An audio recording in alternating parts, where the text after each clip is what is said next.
রেণু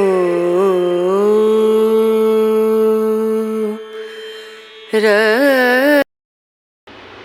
একটি উন্নত জাতের মা গাছ থেকে কেবলমাত্র ভালো কাটিং হতে পারে যদি মা গাছে প্রচুর পরিমাণে ফুল ফুটে এবং সেই গাছ থেকে যদি আমরা কাটিং করি তাহলে সেই কাটিং থেকে আমরা প্রচুর পরিমাণে ফুল পাব।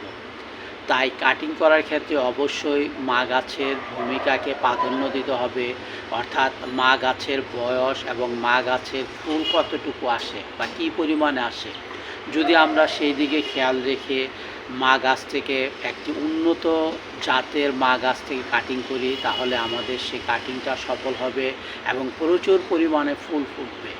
এই যে আমার যে মা গাছ আছে এই গাছ থেকেই আমি কাটিং করব এবং সেই কাটিং থেকে কিন্তু প্রচুর পরিমাণ ফুল পাবো।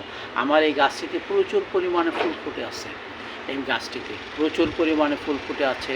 কারণ হলো এটা একটি ভালো জাতের গোলাপ গাছ, হাজারি গোলাপ গাছ বলা হয় এবং প্রচুর পরিমাণে কলি আছে, যদিও সবগুলো দেখানো যাইতেছে না এবং অনেক ফুল ফুটে আছে সেই ফুলগুলো।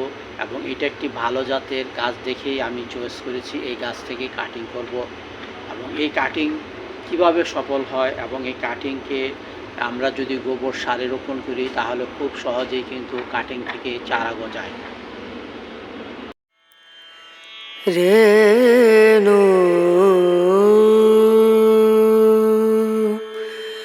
রেনা রে না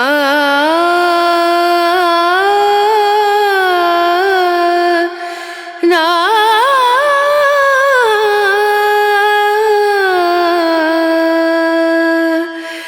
রেণু।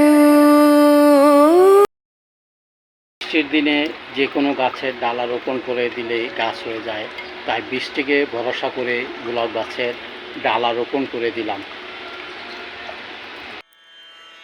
রেণু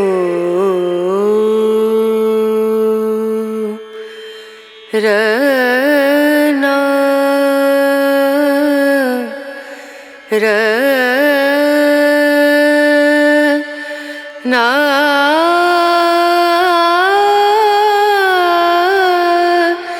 না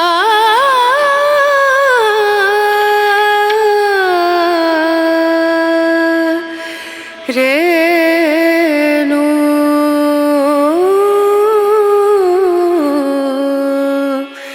রেণু